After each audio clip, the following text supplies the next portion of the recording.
Back when I was just a teenager, my family experienced a devastating loss when my dad, who at the time was a successful businessman, started facing enormous financial troubles in his business. At one point, his business partner even ran away with some of the company's funds, making it impossible for my dad to keep the business afloat any longer. In the end, he was forced to shut down the business completely. Now, my father had always been a very proud man and had immense pride in his business. However, when he suddenly lost his only source of income, it made him absolutely depressed. He had always been a pillar of strength for our family, the one we all looked up to, not just for his hard work and dedication, but for the way he carried himself with dignity and grace in everything he did. His business wasn't just a source of income. It was a reflection of his dreams, his aspirations, and all the years of effort he had invested. When it crumbled, it felt like more than just a financial loss. It was as if a part of him had been taken away. For our family, this loss was not just about the money or the business itself. It was about the uncertainty that followed. Watching my father transform from the cheerful, happy man I had always known into someone who was short-tempered and constantly agitated was one of the most painful experiences of my life. It was as if the weight of his loss had drained him of the very qualities that had defined him for so long. I vividly remember those dark days when he would spend entire days in bed, a stark contrast to the energetic man he used to be. He would only come out to eat, and even then, it was a quick, almost mechanical routine before he retreated back to the solitude of his bed. He seemed to have lost all interest in life outside of his room. My mom would try her best to lift his spirits. She would gently urge him to get out of bed, suggesting that he find some hobbies or even just go for a walk to clear his mind. She hoped that maybe a distraction could help pull him out of the deep sadness he was sinking into. But instead of the hopeless response she was looking for, my dad would often snap at her, telling her to leave him alone. The frustration and pain in his voice were palpable, and it was clear that he was grappling with emotions he didn't know how to handle. During this difficult time, my mom became the sole provider for our family. She was a nurse at a local hospital, and while she had always been committed to her work, the financial strain of my dad's business collapse meant that she had to take on even more. The bills were piling up and the rent was overdue. There was no choice. She had to pick up extra shifts at the hospital, often working long hours just to keep us afloat. It was hard to see her stretch herself so thin, juggling the demands of her job while also trying to hold our family together emotionally. She never complained, but I could see the exhaustion in her eyes and the weight on her shoulders. She was carrying so much, and I admired her strength even as I worried about how long she could keep it up. The atmosphere at home during that time was always heavy and thick with an unspoken tension that lingered in every corner of the house. My younger brother Michael and I did our best to avoid anything that might anger our parents, especially our dad, whose mood had become so unpredictable. Now, Michael was always the smarter one between the two of us, the kind of kid who was naturally gifted when it came to academics. He was a bit of a nerd, the type who loved burying his nose in books and solving complex problems for fun. In contrast, while I did well in school, my interests extended beyond just studying. I was passionate about basketball and had a few other hobbies that I enjoyed, which meant my grades weren't quite on Michael's level, but I always did my best. And up until that point, my mom had never had any issues with it, since she regularly kept track of my grades. She understood that we were different, and she valued the effort we each put into our pursuits. However, as my dad began spending more and more time at home, the dynamics in our family began to change.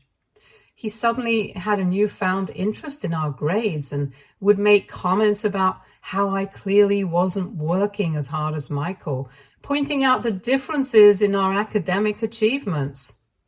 I remember him saying things like, "If you're not going to be the best, then what's the point of even studying? Stop going to school." His words hurt a lot, not just because they were mean, but because they clearly came from his own pain and failure after the loss of his business.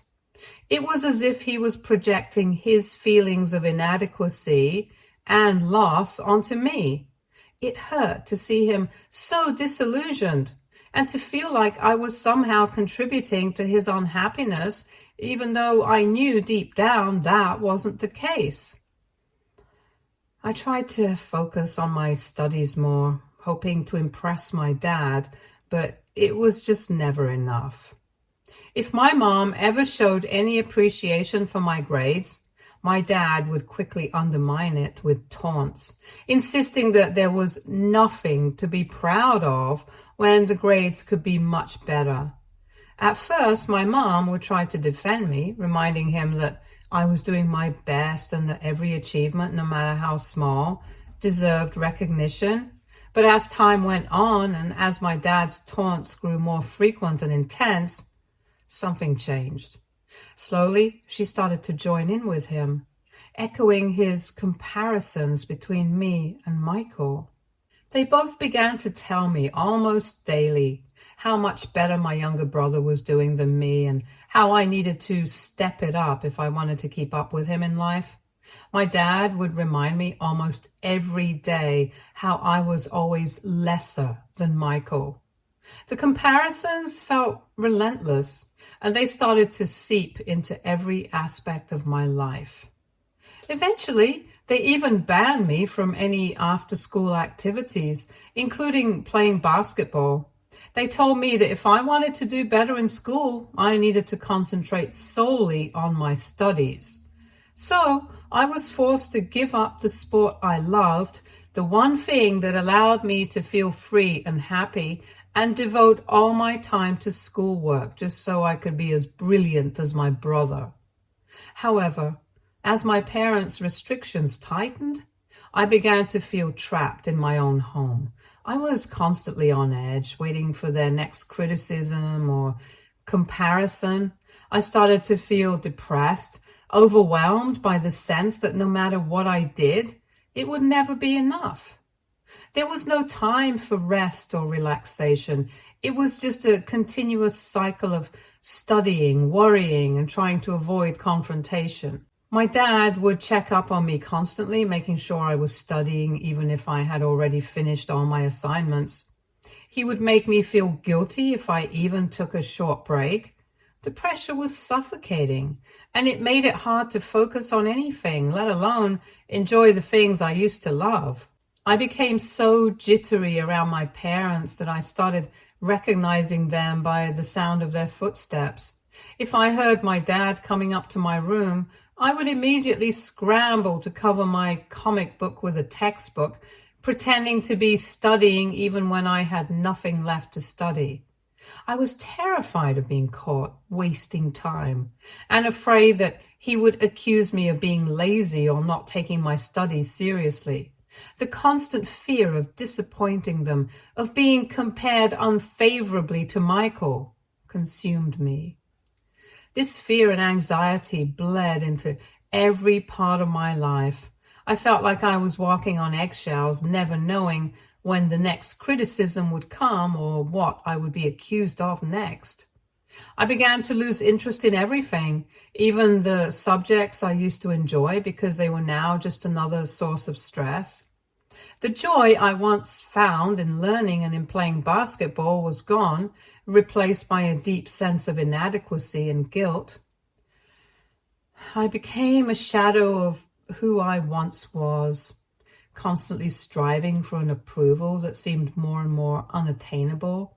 And even though I was doing everything they asked, studying harder, giving up my hobbies, and trying to be the perfect student, I never felt like it was enough. The more I tried to meet their standards, the more distant and disconnected I felt from them and from myself. A year into my dad's business going under, our family was still caught in a downward spiral. My dad hadn't been able to find a new job, and my mom was working herself to the bone, trying to keep everything together while the bills kept piling up. And that's when I remembered my grandmother had come to visit. I think she must have noticed right away how different our lives had become. We had once lived comfortably with everything we needed and more, but now it felt like we were just scraping by, struggling to make it through each day. I didn't know it at the time, but I think my grandmother had a serious talk with my parents about our situation. She must have seen the toll it was taking on all of us, especially on my mom, who was working endless hours, and on my dad, who was still grappling with the loss of his business and his sense of self-worth. The very next day after my grandmother's visit, my parents sat me down for a talk. I could tell right away that something was different. There was a seriousness in their expressions that made my stomach drop. They told me that they had been talking and had come to a difficult realization. They were struggling too much to take care of both me and my brother. I was taken aback, not fully understanding what they were trying to say. I asked them what they meant, my heart pounding in my chest. My dad looked at me with a heaviness in his eyes that I had never seen before, and he explained that my grandmother had suggested a solution, one that neither of them wanted to consider but felt they had to. She had pointed out that my uncle, who didn't have any children of his own, had always wanted to be a father. He and his wife had a stable life, and they would be happy to look after one of us, to ease the burden on my parents and give one of us a better chance at stability. I looked confused as I heard this. My mom then chimed in, her voice trembling as she spoke. She told me that because Michael was the youngest and more academically inclined, they believed it was best for him to stay with them so that his education wouldn't be disrupted. They said they wanted me to go and live with my uncle where I could have a fresh start and they could focus on taking care of Michael.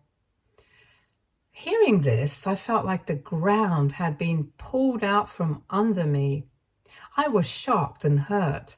It felt like a rejection, like they were choosing Michael over me and deciding that he was more worthy of their care and attention just because he was more talented than me. I couldn't understand why they would send me away, why they thought it was okay to separate our family like this.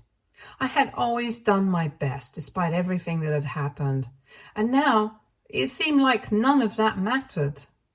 I started to cry and asked them if they didn't love me anymore and how I would work harder on getting better grades. But my dad shook his head and told me that they just didn't have the money to support 2 kids and assured me that I was a better match for my uncle's family anyways. My mom tried to explain how, as the oldest child, I should make this sacrifice without complaining, since Michael had a better shot of becoming someone extraordinary. I remember staring at them, trying to process what they were saying. At that moment, I felt a mixture of emotions: anger, sadness, betrayal, and an overwhelming sense of loss. I knew things had been hard, but I never imagined it would come to this, that my parents would decide to send me away. It was as if the last bit of stability I had left was being taken away from me, and I didn't know how to cope with that. My parents were clearly torn also, and I could see that this decision wasn't easy for them, but it didn't make it hurt any less.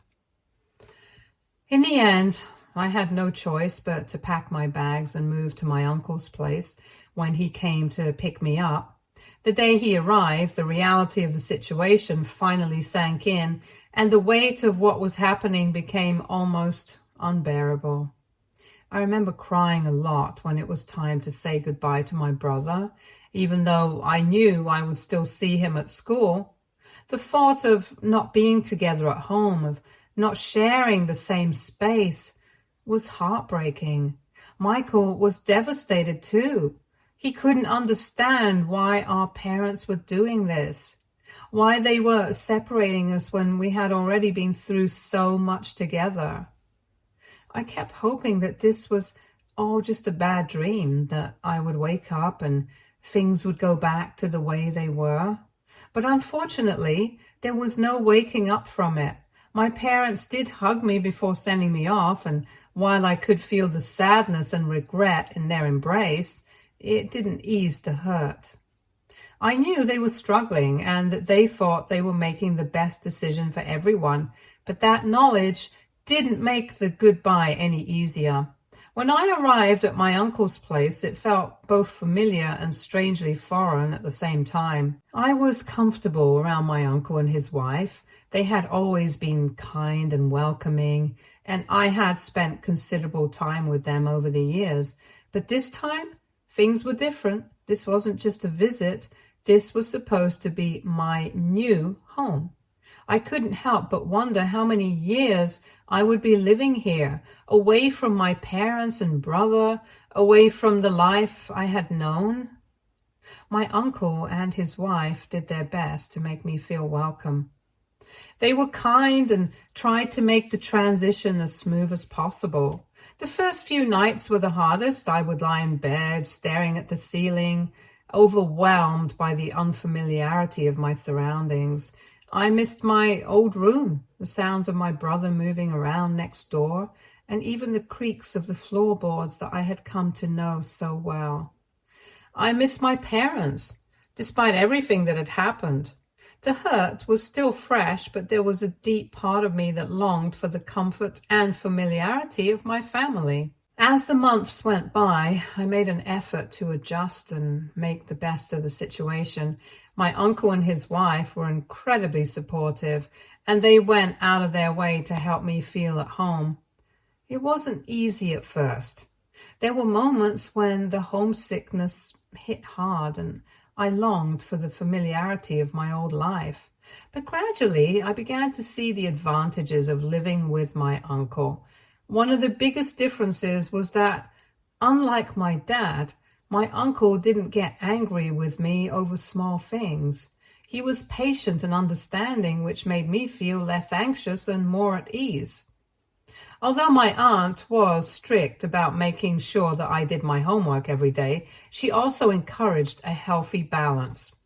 She would let me hang out with my friends after school or play basketball just like I used to before everything changed. It felt liberating to have that freedom again, to be able to enjoy the things I loved without feeling guilty or pressured. My uncle and aunt also encouraged me to join various clubs at school and explore new hobbies. They saw potential in me, not just as a student, but as a person with interests and passions that went beyond academics. Their encouragement made a huge difference. I started to feel more confident and motivated, and with time, my grades improved considerably. School no longer felt like a burden. It became something I genuinely enjoyed. The stress and pressure that had once consumed me was slowly being replaced by a renewed sense of purpose and excitement for the future. I would see my brother, Michael, every day at school, and we would hang out together like we always had. He would tell me about our parents, how they were doing, what life was like at home. Sometimes I felt a pang of jealousy, especially when he talked about the little things they did together. But at the same time, I started to realize that I fit in more with my uncle and aunt. Their home was becoming my home, and the life I was building there felt right for me. Looking back, I realized that moving in with my uncle was one of the best things that could have happened to me. It was a turning point that helped me rediscover my passion for life and learning, and it gave me the chance to become the person I wanted to be, not just the person I was expected to be. When I graduated high school, it felt like a significant milestone, not just because I was closing a chapter in my life, but because I had worked hard and the effort paid off. I got accepted into my dream university with a partial scholarship. My uncle was particularly proud of me and generously offered to fund the remainder of my college fees, which was a huge relief. My aunt, always thoughtful and caring, even organized a small get-together to celebrate my achievements. It was a warm and intimate gathering with close family and friends. My parents attended the party, however, and they did not seem particularly thrilled with my success. They didn't seem overly excited about my acceptance into college, and instead pointed out almost casually how in a few years Michael might get into an even better university than I had. Hearing them say that was strange and unsettling. This was supposed to be a day to celebrate my achievements, a day where I could finally feel like I had made them proud. Yet instead of simply complimenting me and letting me enjoy the spotlight for one day, they seemed more focused on Michael's future potential than on my present success. What made it even more confusing was that I didn't see this as a competition. I would genuinely be happy if Michael got into a great university and achieved his own dreams. I loved him and wanted the best for him, but it was disheartening that my parents couldn't set aside their comparisons even for this one day to acknowledge my hard work and success without reminding me that they loved my younger brother more. Throughout my time at university, my parents came to visit me only a handful of times. Each visit, they visited their conversation. With each visit, their conversation would inevitably shift to Michael. They talk about his accomplishments, his potential, how proud they were of him. However, the situation took an unexpected turn when it came time for Michael to go to college. The reality of the situation was that he wasn't accepted into his first choice university and had to settle for his second choice. While his second choice was still a good university, it wasn't the prestigious institution my parents had been hoping for. They had been banking on his acceptance into the top university as a way to boast about their youngest son being superior to the older one, me. With Michael's college placement not living up to their expectations, my parents found themselves in a difficult position. They could no longer use his achievements to compare or outshine mine, which seemed to leave them frustrated. The narrative they had carefully crafted of Michael being the academic star was disrupted. Now they couldn't brag about him any longer. Although I felt a sense of vindication, I also felt a pang of sympathy for Michael. Despite the way he was used as a benchmark in my parents' eyes, he was still my brother, and I knew that he must have tried his best to get accepted into the best. Over the years, my relationship with my parents remained strained and eventually became almost non-existent. They rarely ever called me, and I stopped reaching out to them as well. After graduating from university, I landed a high-paying job across the country. I was a bit nervous about accepting that, but my uncle and aunt encouraged me to give it a try. I'm glad I took a chance and moved, as the opportunity allowed me to save a significant amount of money and make smart investments. 4 years ago, I was offered a senior managerial role at a major corporation thanks to my extensive experience.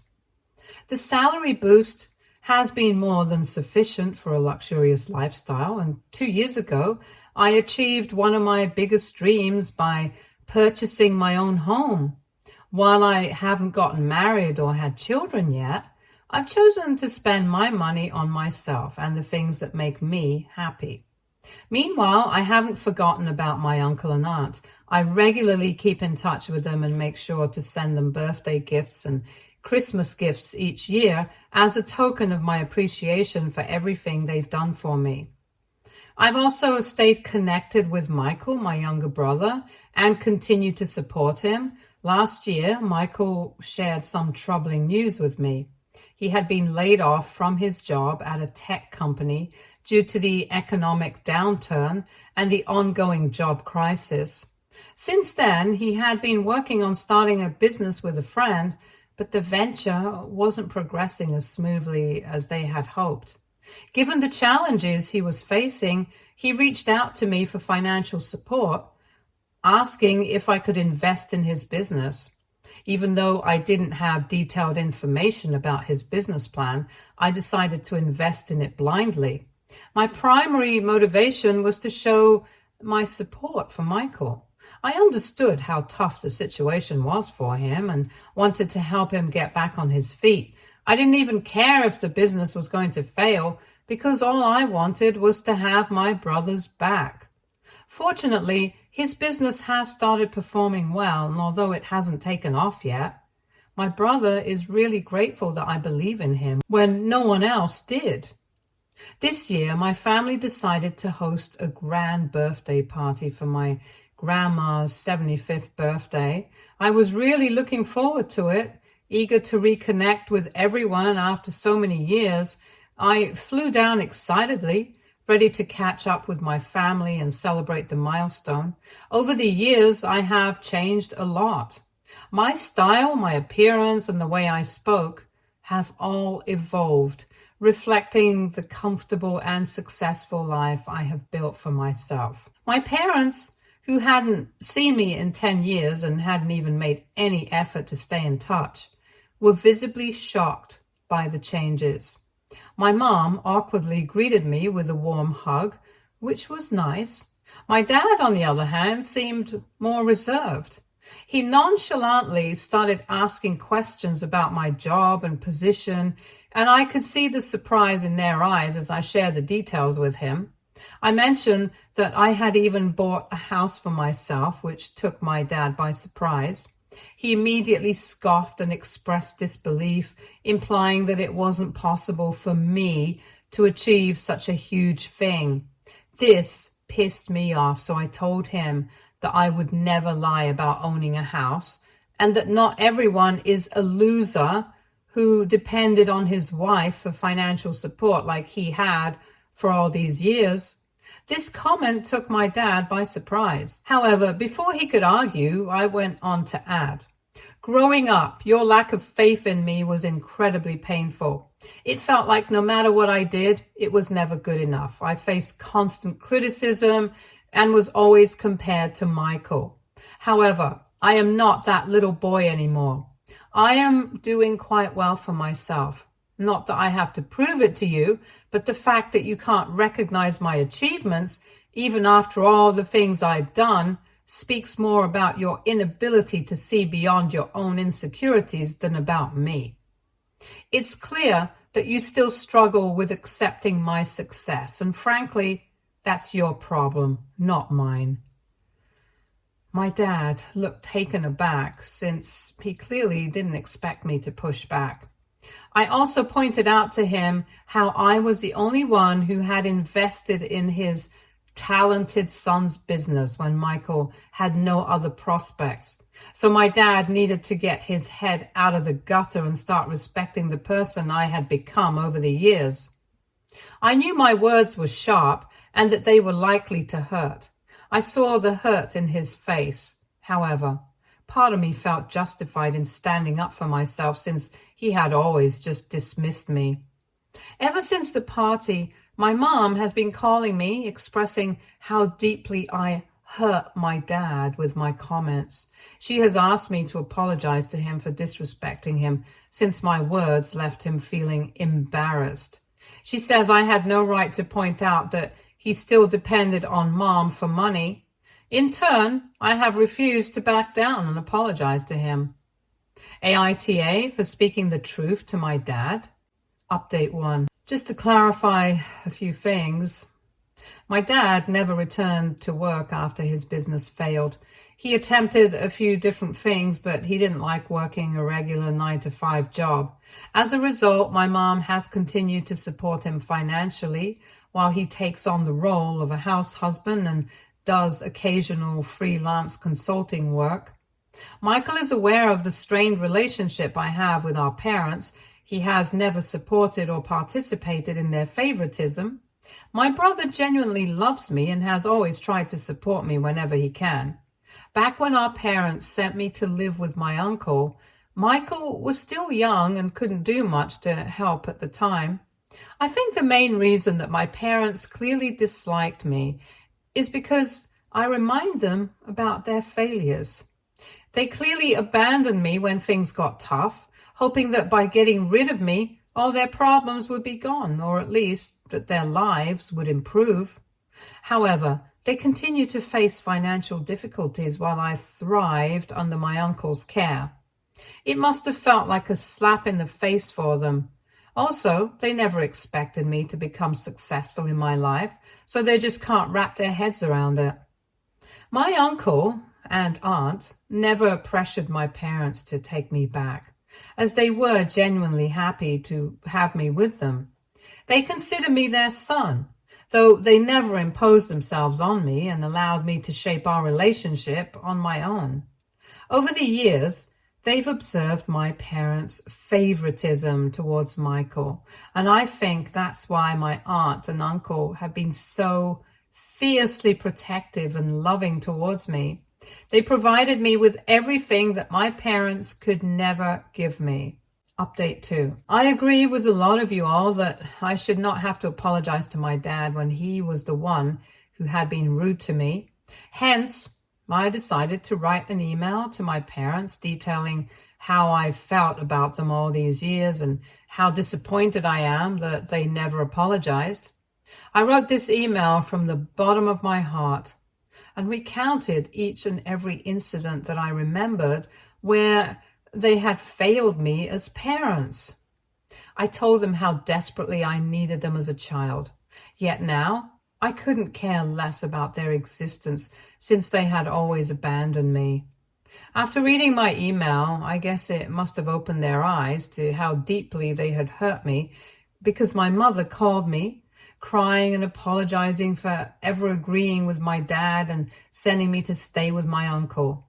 She explained that they had no other choice at the time and confessed that seeing the pain in my eyes whenever we met afterward made her hate herself. She admitted that this guilt was one of the main reasons she had distanced herself over the years. I told her that her reasons no longer mattered to me because our relationship was beyond repair. I no longer considered her and Dad as my parents. This deeply upset my mother, and she repeatedly asked me to let things go so we could start afresh. In the meantime, my dad hasn't made any effort to contact me, though my mom did mention that he was emotional after reading my email.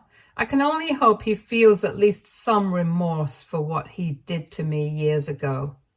For now, I have chosen to maintain a distance from my parents, as I have always done in the past. Update 3. It's been a while since I updated here.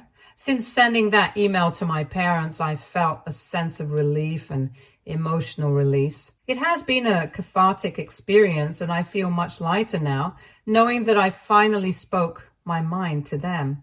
I've continued to maintain a relationship with my brother regardless of my parents, and I will always support him as usual. Next month, I plan to take my uncle and aunt on a much-needed vacation to one of their dream destinations. My aunt has talked about this place for years, and I'm excited to surprise them with it. Stay tuned for more stories from Argo Relationships.